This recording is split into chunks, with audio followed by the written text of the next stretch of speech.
evening, I'm Barkha Dutt, and this is the Mojo story. It has been another day of terror in the Kashmir Valley. In fact, in the last 2 days, 5 civilians have been killed in terror attacks, and there is clearly now a pattern. And that pattern is to target religious minorities in the Kashmir Valley: Pandits, Sikhs, and Hindus. Let's bring up our big story today.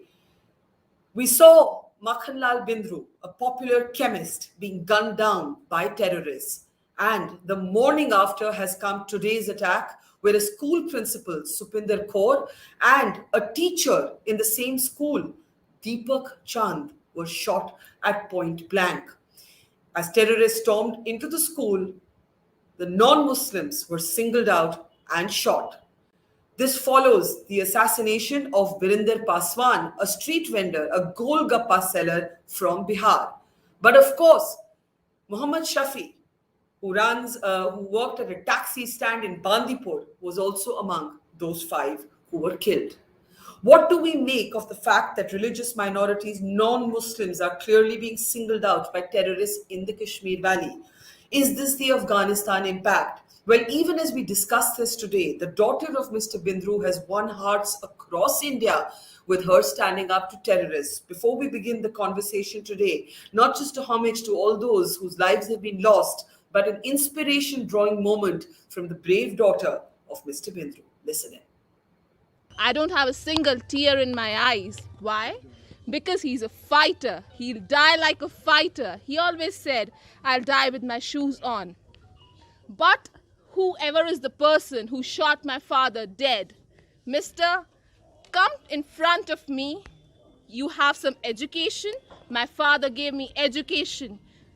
And the politicians gave you guns and the stones. You want to fight with guns and the stones? That is all cowardness. All the politicians are using you. Come in front and fight with education. I'm an associate professor. I've started from 0 level. My father started from a bicycle. Come in front and have a debate. Have a face-to-face debate with us. Then we'll see what you are. जब एक word भी बोलना नहीं आएगा ना, एह करके ऐसे बैठ जाओगे ना, तब समझ आएगा सिर्फ पत्थर ही मार सकते हो और पीछे से गोलियां ही चला सकते हो तुम लोग. क्या करोगे? एक शरीर उड़ा दिया ना तुमने. उस शरीर ने जिनको पैदा किया है ना, वो मैं हूँ. ये हूँ मैं, मेरे बाप की बेटी. आजा साहब. And that's called courage. Let's introduce our guest this evening as we look at this horrific unfolding of terrorism in the Kashmir Valley. A school targeted after a chemist was shot dead. And those words of his daughter gave me goosebumps. I don't know about you. Siddhartha Gigoo is with us. Siddhartha Gigoo is an author, a Kashmiri Pandit. He and his father represent what happened with the Pandits at the height of militancy, at the height of terrorism, when the Pandits were forced out. And what is really dastardly about what's been happening in the last 2 to 3 days is that those who stayed back, who chose to stay back at the height of militancy, are the ones who are now being singled out. Sushant, Sareen, Strategic Affairs Analyst with the Observer Research Foundation, is with us. General Hasnain, he has been the General Officer Commanding of the 15th Corps in the Kashmir Valley. Welcome, sir. Dr. Muneeb, who is, of course, a doctor, but also the major spokespeople for the National Conference, is with us. And Raja Muneeb, who is, of course, a political analyst and a columnist and a Kashmiri himself. Welcome, everybody. General Hasnain, what's going on here? We now see a new shadowy terrorist front called the Resistance Front, openly taking responsibility for these killings. The police has blamed them for today's attacks as well. What do we make of this? Not since Chitti Singh Pura have we seen this kind of demarcation, organized demarcation of religious minorities, Pandits, Sikhs, and Hindus. What do you make of what's happening? Thank you, Barkha. Thank you for having me on your show. And I start with remorse, total regret for the loss of innocent lives. It takes us back almost to 1990 and gets you very emotive. We've got Siddhartha with us here, and I'm sure he will be reflecting upon the sentiments of those times coming back all over again. But let me start by saying, targeted minority killings is the easiest thing which can be done in the valley. And at the moment, the Indian system, the establishment has made it extremely difficult for the terrorists to function. But the inspiration from Afghanistan, as we all assessed in earlier shows with you, Barkha, has obviously traveled here.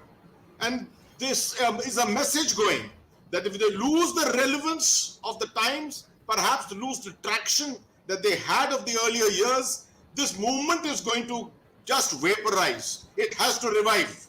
How do you revive a movement, a violent movement? A violent movement has to be revived by targeting the simplest, the easiest targets.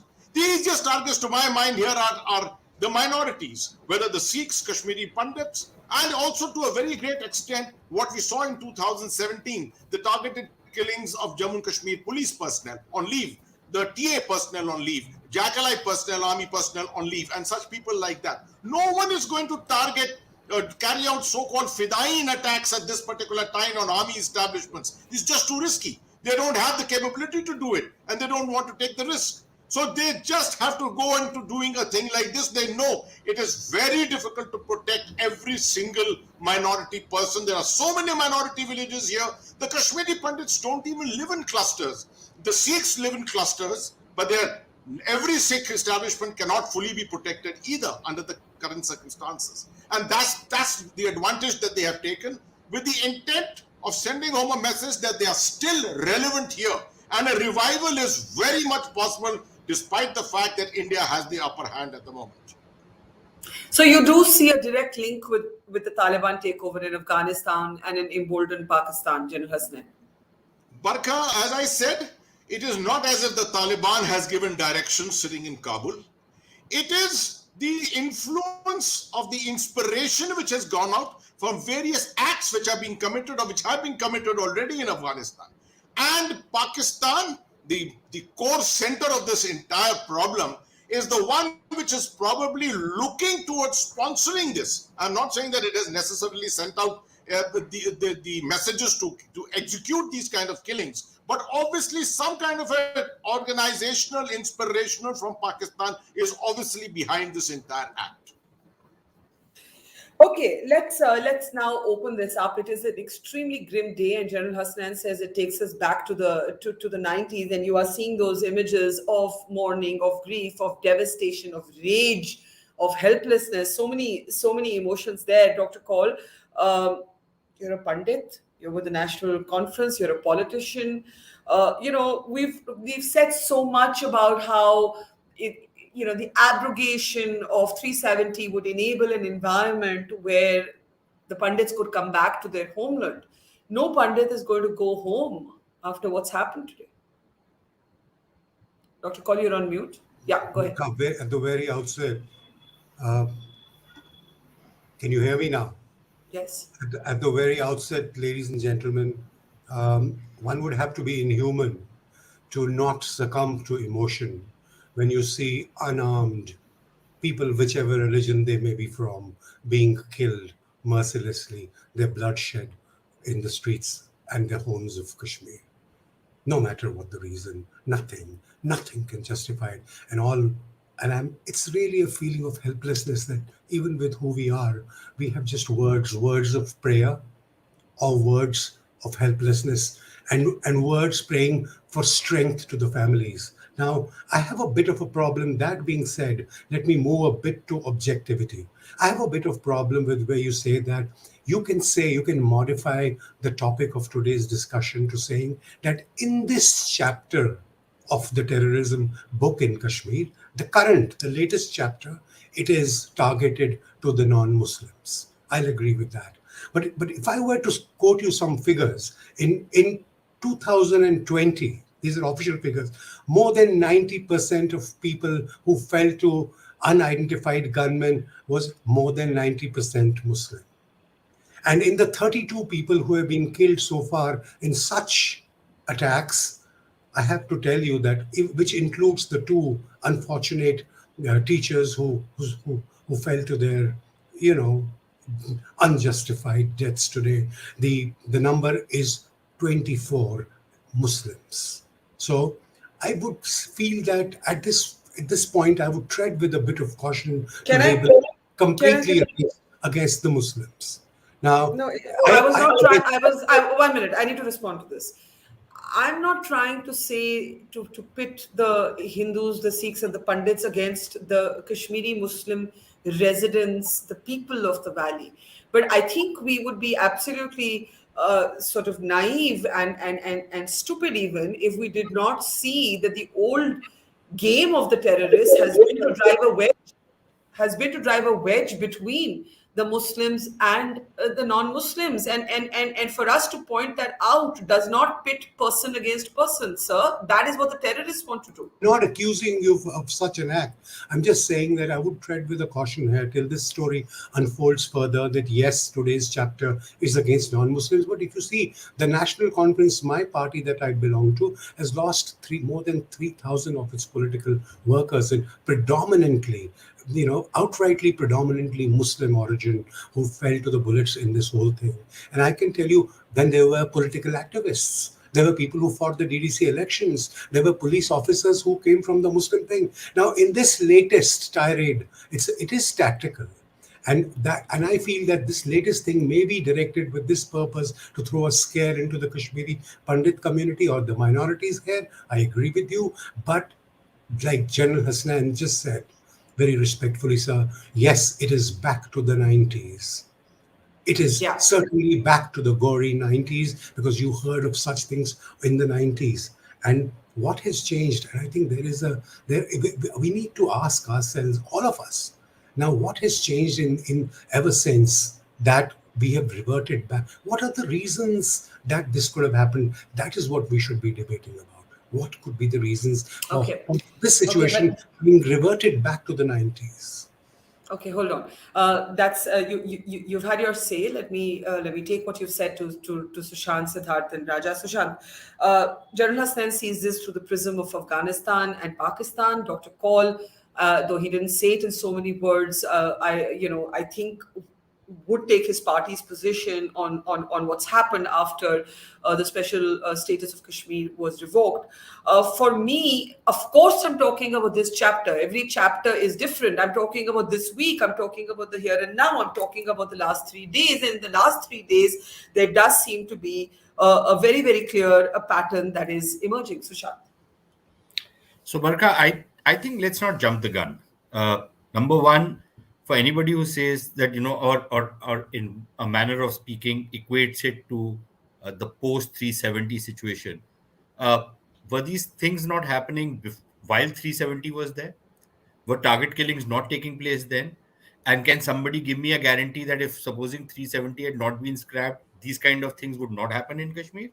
I think we should be careful on that count. Number one, you can agree or disagree with whether 370 should have been removed or not, but don't equate it with this. Secondly, I think it's rather far-fetched to say that we're back to the 90s. Far from it.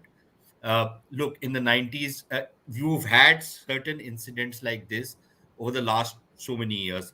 In the last decade, for example, I can give you instance after instance when this kind of a thing has happened. But the security grid is very robust. The intelligence networks are very robust.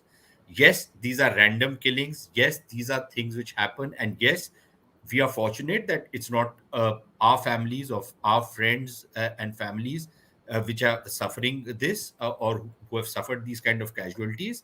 But the fact of the matter is this has been happening for years now.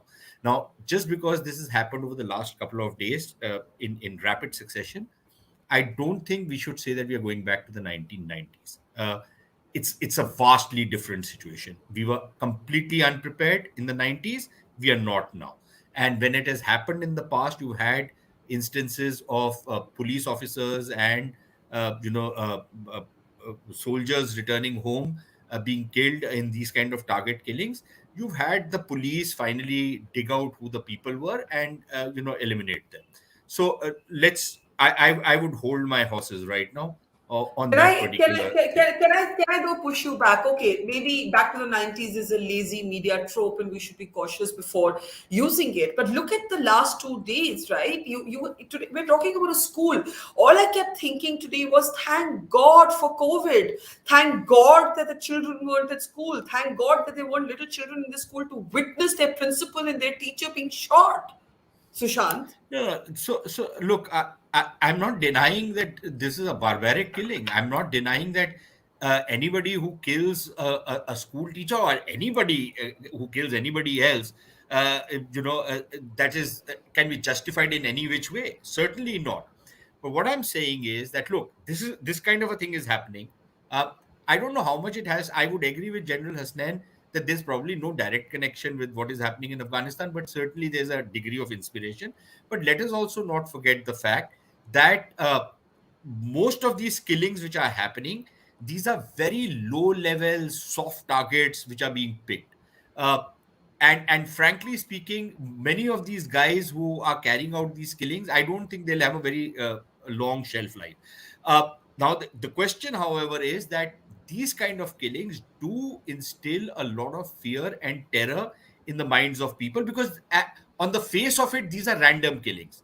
You don't know who's going to be targeted at what point of time. These are random killings. Now, you're showing the picture of this gentleman, Virender Paswan. He's just selling golgappas. Yeah, he would have never even imagined that he's a threat to somebody, but somebody's come and killed him.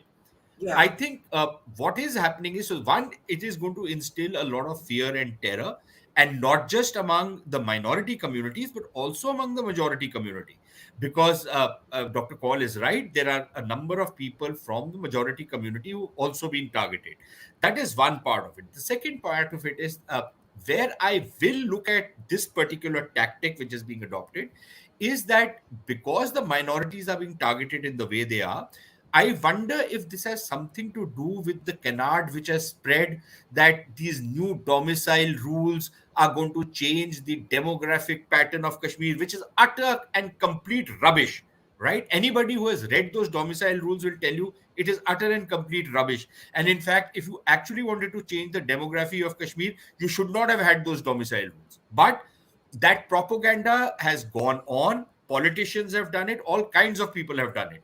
And perhaps the targeting of whether it's somebody like Mr. Paswan or whether it's somebody like a Mr. Bindru, it is because you want to instill that terror in the minds of minorities. So the nobody comes into Kashmir even to look for a job, and the ones who are already in Kashmir are forced out of Kashmir. In a manner of speaking, this is an attempt Yeah. towards ethnic cleansing. Okay. And that to a lot of people would sound just like the 90s. So let me take it to Siddharth. Whether it's the 90s or not, it is macabre, it is horrible. And I think we all agree that it is designed to tell the few thousand people who stayed back and never left that this is not home for you anymore. Siddharth, this is personal for you. This is personal for your father. I've spoken to both of you many times. You've written a whole book about it. Your thoughts today? Barkha, this was always personal. I mean, right from the day I first started understanding the Kashmir issue, what are we trying to understand? I mean, when I was growing up, there was this fear. We were growing up in fear. I will recount an incident. I have written about it and talked about it several times.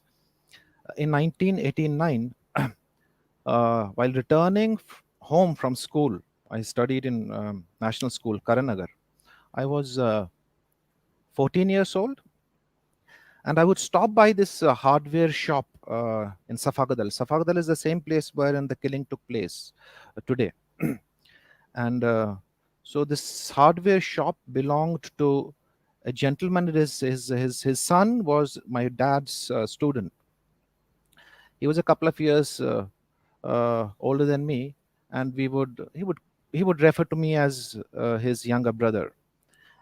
And our conversations would, I mean, he was the area commander of JKLF, and he was ex-Hizbul, and he was being targeted by Hizbul. But he was later promoted to sub-divisional commander, which was a promotion of sorts. And he many times told me, he said, Siddhartha, this is not going to be a 5-10 year war. And he used the word war, and I was laughing. I said, war? What are we talking about here? He said, it's going to cost us several generations. I mean, now sitting here in Delhi 30 years later, I have no idea where he is. He was a boy of 16, 17 years. And he used, that's what he's told me. He said, it's going to be 100 years war. until the last one of us is alive. And I mentioned Pakistan. He was disillusioned with Pakistan in 1989, Barkha. He said Azadi until the last man. This is the sentiment in Kashmir, even now, even in the current generation. But Siddharth, this is the same Safa Kadal where I Yeah, have, yeah, yeah, interviewed Kashmiri Muslims who are yeah, still safeguarding broken homes, yeah, empty yeah, homes for yeah, their yeah. Pandit There is, neighbors. I know your yeah, father had a yeah, best friend who was a yeah, yeah, pony. Please remind me, he was a pony yeah, man. yeah, Am yeah, I yeah, remembering yeah. this right? Am That I streak, remembering this right? yes, yes, yes. Barkha, that streak exists. That will always exist. Those people, I mean, will be there. But I'm talking the larger sentiment, which is beyond the emotional connect to a community which once lived there, which is of a political aspiration. It dates back to, I mean, it's not 1947. Go back. I mean, let's look at the history.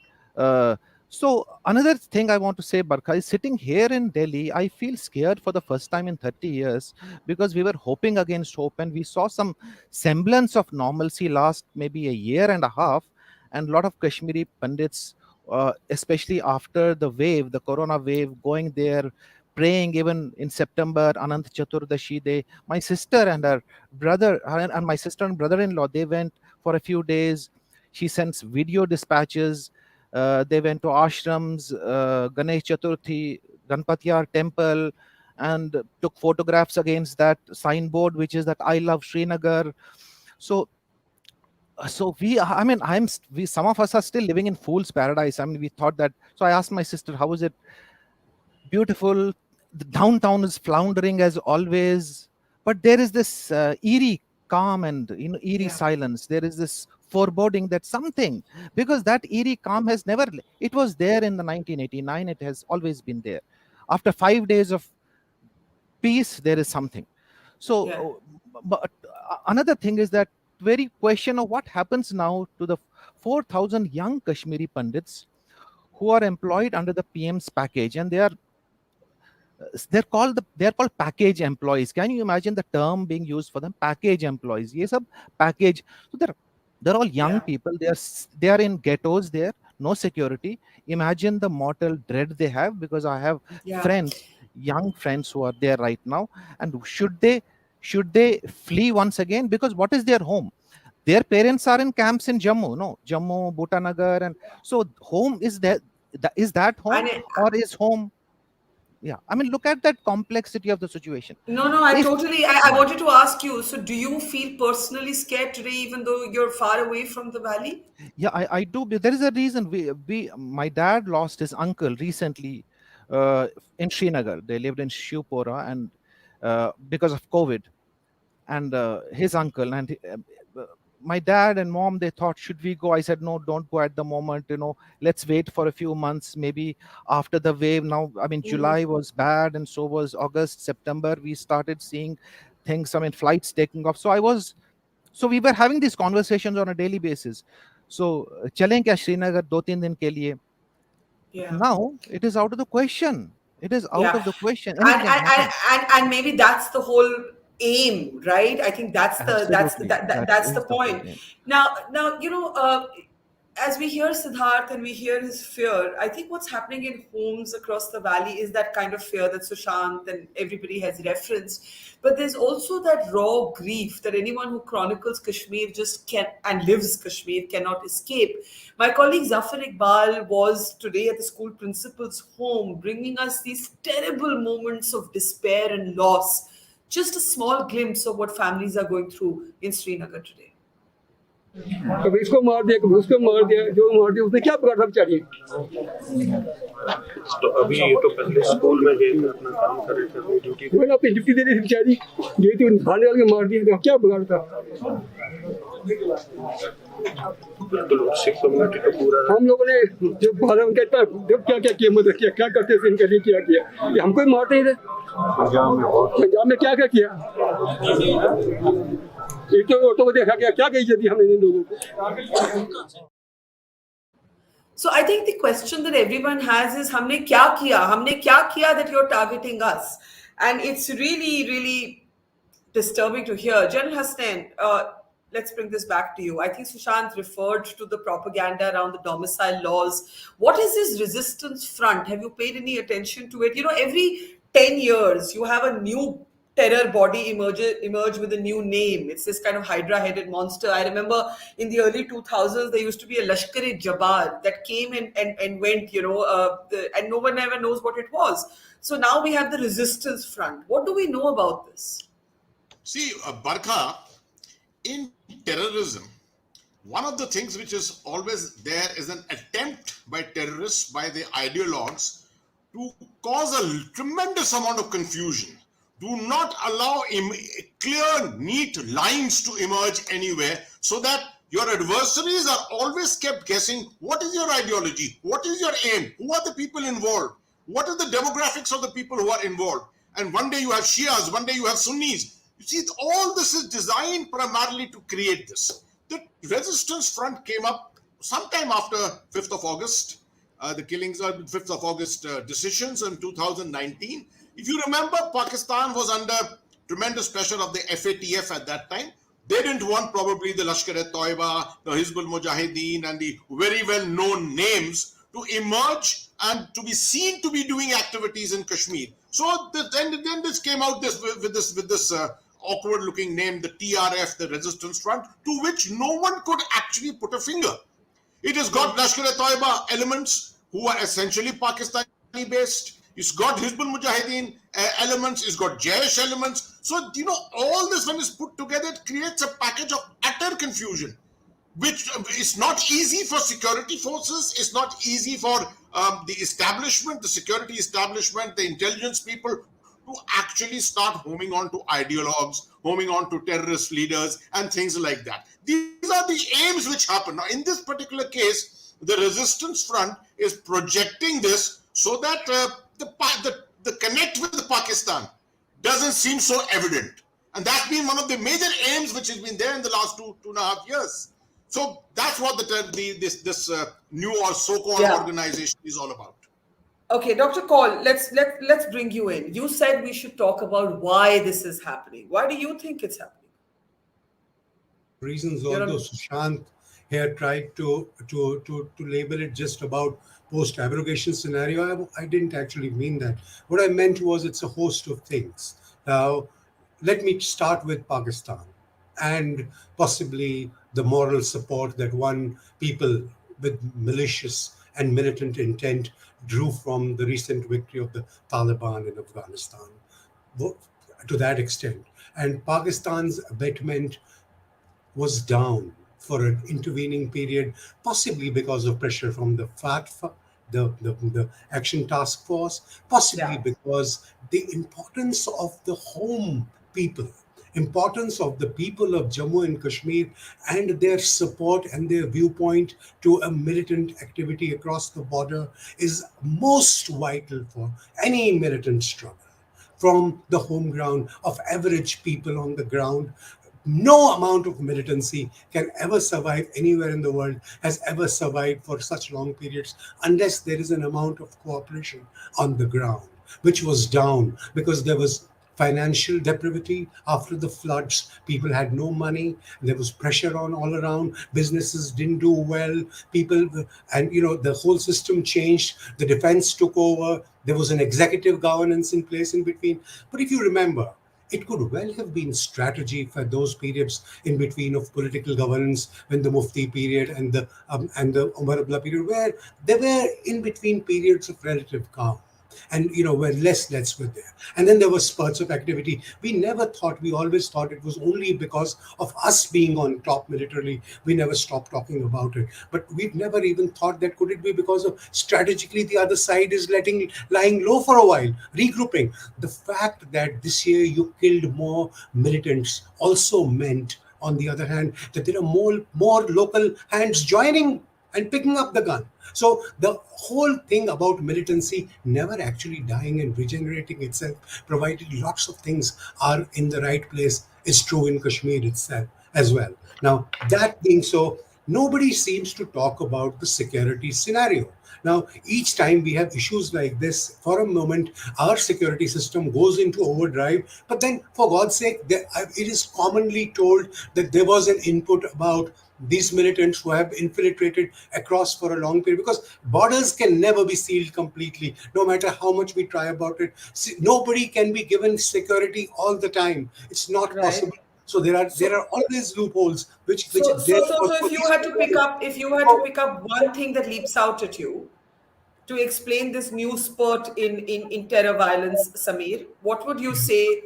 What would you say? I'd say that the piece that you saw this year post abrogation and congratulated ourselves for was actually a strategic lie low down from the opposite side.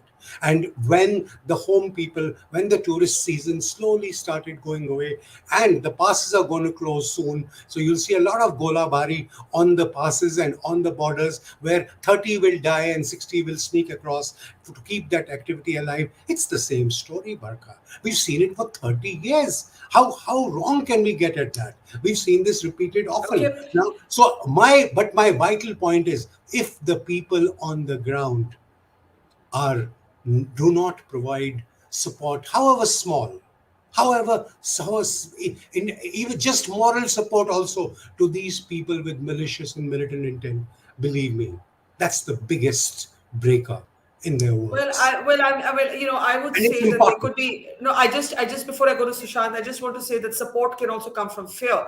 If a man with a gun storms into your house and says, "I'm going to take this over," it's not necessary. Siddhartha told that story of the JKLF local commander. I'm saying that in quotes, who had no interest in Pakistan, right? So even terrorists are not always. I mean, there are many reasons why somebody would allow a terrorist into their home. Support can be one, fear can be another, is all I'm saying. Samir, you want to say something quickly and then I'll go to Sushant? Quickly to what Siddharth said, and you're just talking about, there was a time, and General Hasnain and Sushant will both agree with me, in the time in the 90s when Hizbul Mujahideen told on the JKLF and got the entire JKLF thing finished in one day in Srinagar, because they didn't want them.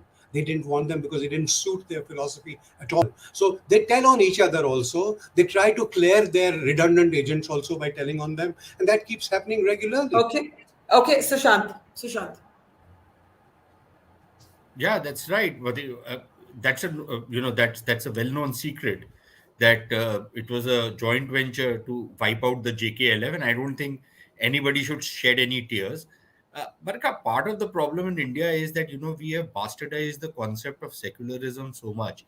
I remember in the 1990s, early 90s, people actually used to defend the JKLF, saying that this is a very secular organization.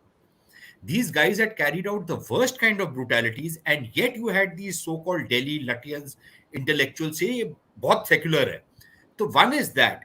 Incidentally, talking about secularism, one of the reasons for a name like the Resistance Front is that it does not invite alarm bells going around the world.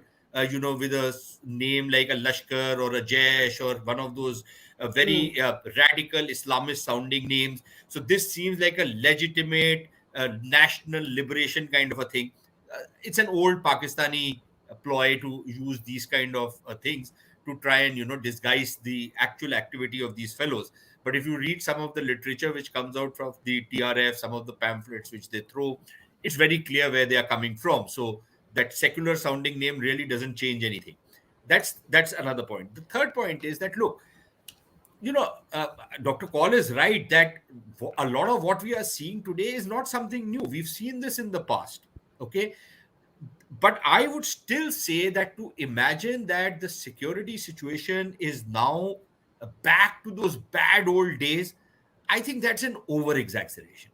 There are these isolated incidents, and I'm not for a moment, saying that the gravity of these incidents is not so much.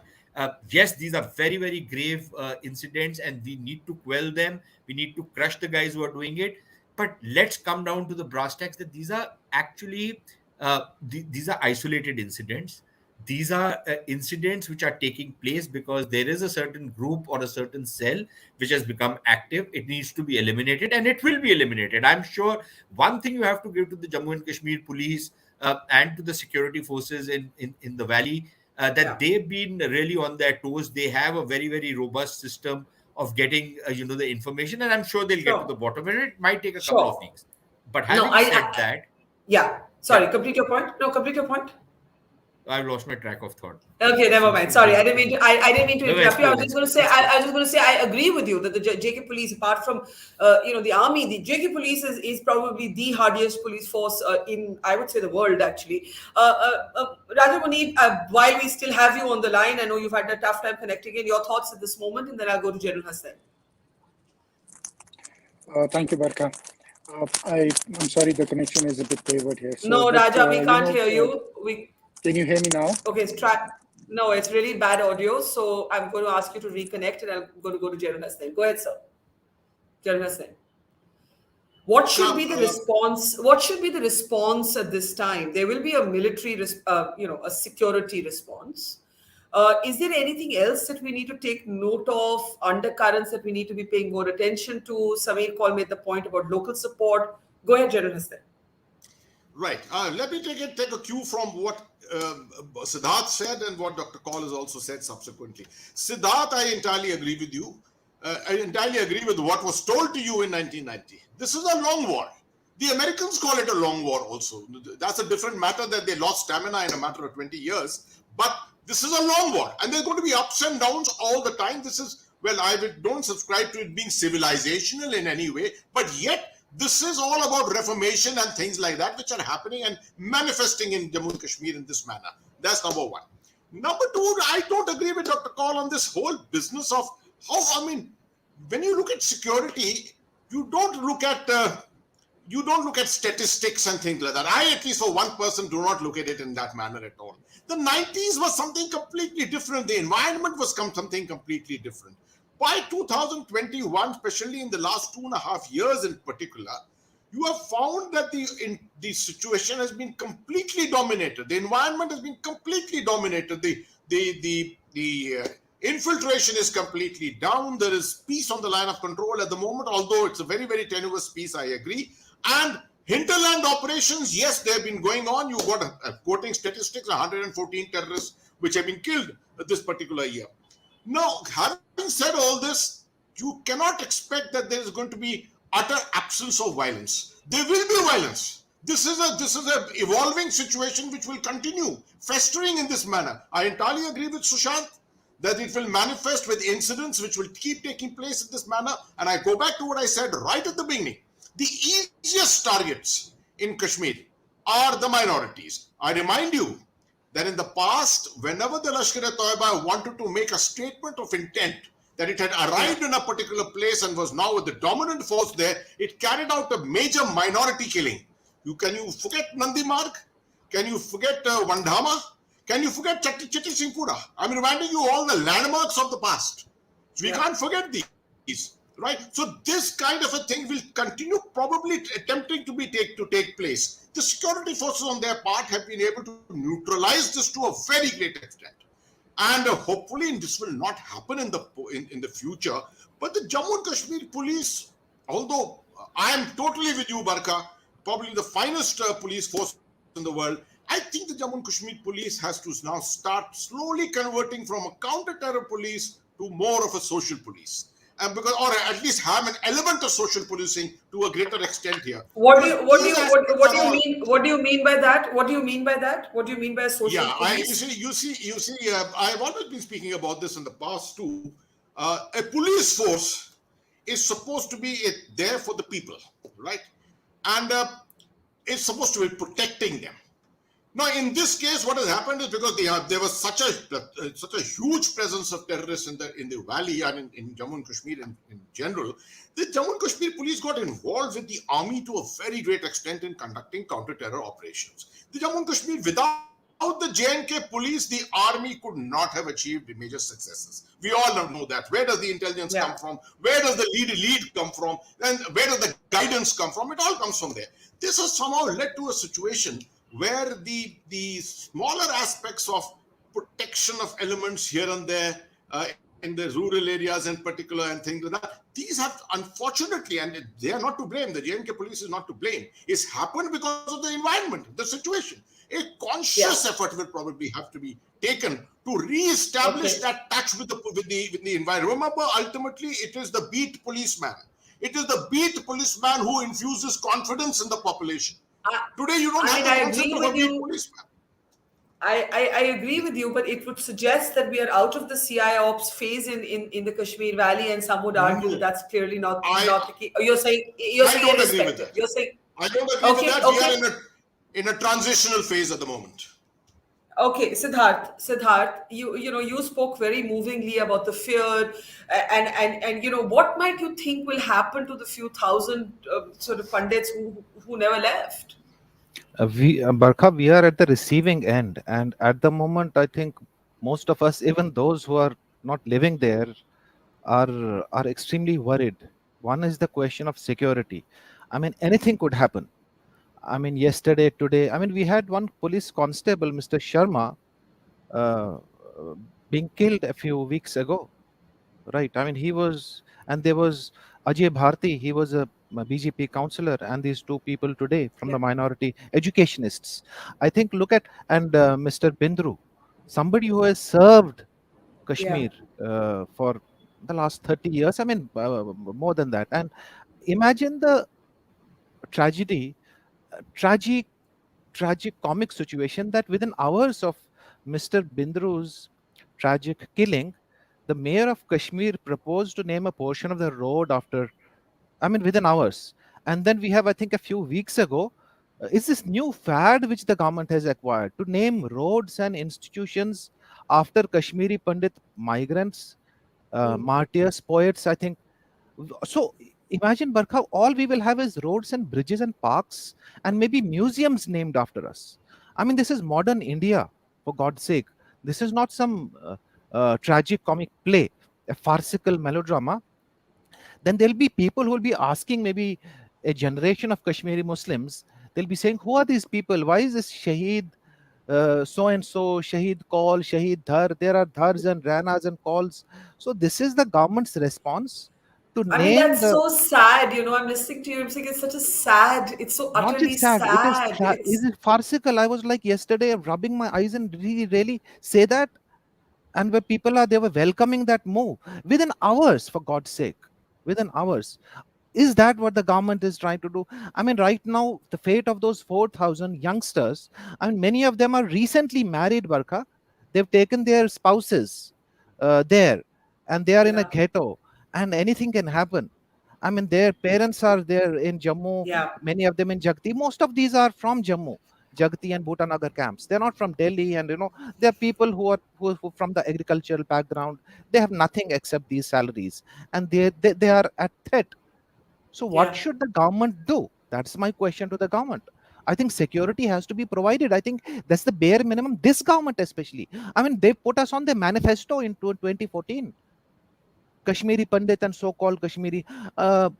Modi wishes us on Ganesh Chaturthi, this thing, that thing, Herat Mubarak. What about the security, for God's sake? And I'm so emotional because one of my very, very, very personal friends, he's there. And he's very scared there because he and his wife, I mean, you never know what can. I mean, I want to tell him, please leave. Please leave. But it's very difficult for me to tell him. It's again twice displaced, thrice displaced. I mean, from one home to the so-called camp and back. The whole sense of home is distorted. तो घर वो है जो जगती में है और घर वो है जहां वो गए हैं अभी. क्या घर है? The whole thing is distorted. बिल्कुल. Sameer? Again, go back to the same old thing that I keep saying, the security will come from the local people. It is humanly and practically not possible to have policemen with every non-Muslim in the valley. Your security must come from the local Muslim, and ambient conditions in psychology needs What to will be the created. local Muslim do when a terrorist comes with an It is, AK-47? What will the yes, local Muslim do? yes, but the only way that can happen is that if you are protected by your neighbors and they stand up for you, and so that you are not gunned, believe me, it will make all the difference, because it is not possible. If you ask General Hasnain, how can you have every non-Muslim to have the security post next to him? In fact, it works the other way around. Barkha, I sit in a 150 the people attended clinic for 30 years in Srinagar downtown. Last 30 years being a Kashmiri Pandit, who was my protection there? Who? 150 people accompanied by 5 people in an average family. That many people every month. Who is my security there? God on top and the people who are around me. So that is our only hope. We must try and make the people responsible for so that a communal situation is not created. And a word again to my people, my brethren in the rest of the country, please let us still not make it a Hindu-Muslim thing, because it works against a few of us Okay. Kashmiri Pandits still living in the valley. We need to be very, very conscious of this fact. We must Okay. make it I have safe. to I have to close. Sushant, a brief last word to you. I don't know where General Hasnain went, but we'll close with you. Sushant. Okay, so Barkha, one, I think you can disagree with the responses of the government, but I think to limit the entire response of the government to simply the fact that they make this gesture, and I think there is nothing wrong with it, because there has been a kind of whitewashing of the non-Muslim community in the valley. I think that is undeniable. So if you're trying to bring them back in one form or another, back onto the in the public view, I don't see anything wrong with it. But to limit the entire response of the government, I think that's trifle unfair, because I think the government is doing a lot of other things, including on the security front. Now, you are faced with a new situation. You will have to contend with it. You will have to get to the bottom of it. But to one extent, I agree with what Dr. Kaul is saying, that it is not possible, it is not feasible to have a policeman guarding every single individual from the minority community. Security simply does not work like that. Number one. Number two, where I disagree with Dr. Kaul, is that I think he puts too much in store of ordinary civilians from the majority community being able to protect. We know that in many cases there are people who've done a lot of social service in Kashmir, and when the killers came from there for them, nobody was able to protect them. Uh, Dr. Kaul, I hope God gives you a very long life, but don't depend upon simply the goodwill which you might have earned because of your philanthropic activity. Please don't depend only on that. It's good, and I'm very glad that a top class doctor like you is able to do it. But that is not security. If tomorrow somebody decides he's going to come after you, he's going to come after you, and nobody out there is going to be able to protect you. Yeah, I I'm agree. sure the people who went to Mr. Binduru's shop, or who were people who were patronizing his shop, I'm sure none of them wanted Mr. Binduru to be killed. And yet when the killers came from him, I'm sure if there were people present in that shop, none of them would have done a damn thing to protect Mr. Binduru. That is Yeah. the way things are. But I don't think we should be in denial on that count. I agree. That I is the way. agree. So you have to get to the bottom of it. That means intelligence. That means police work. And that means that you have to do certain things. Samir, I'll allow It Samir one might line. make some people feel Sushant. queasy. Okay, I'm really at the end. Samir, one I'm- line, and Sushant can respond if needed. Yeah. No, just thank you very much, Sushant, for being concerned, and I am conscious of the fact. But believe me, there is no other way in Kashmir but working with the local people. And whether one understands it now or many years later, reconciliation between the communities should have been That the isn't first step of that it. isn't going to keep the Pakistanis out.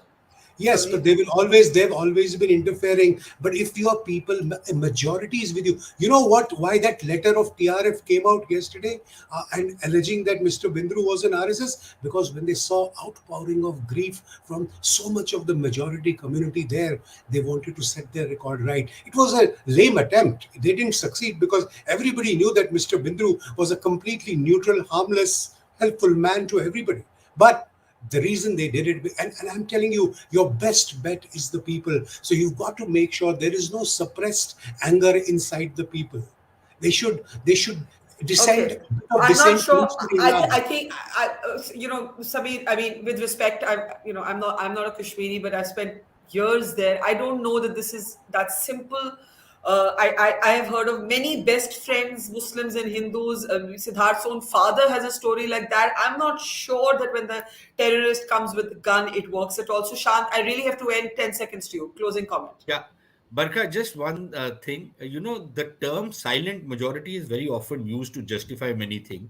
But remember that the term silent majority was the first time it was used. It alluded to dead people, not alive people. So let's keep that in mind, that let's not depend upon the silent majority, because the people who actually create trouble are always invariably a minority, and in fact a fringe minority, but are able to wreak havoc in a society. So you're right, the Pakistani factor cannot be ignored, and there will always be people who will try and link themselves with the Pakistanis, either for Islamist reasons or for certain other reasons. But that will happen. All that you can do is eliminate them, crush them, destroy them. Okay, we'll have this conversation another time. We have to end it there. Today is a day of mourning and grief. It has been a terrible day for the Kashmir Valley. And I hope, Sushant, you're right about one thing, that it isn't a back to the future moment. That is what one can fervently hope. Siddhartha, Dr. Kaul, Sushant, Sareen, General Hasnain, and Raja, sorry you couldn't connect with us next time. To our audience, thank you. See you tomorrow. Goodbye. It's great to see you here. Thank you for watching our work. If you haven't subscribed yet, don't forget to click the bell icon and subscribe to Mojo Story and support independent, robust journalism.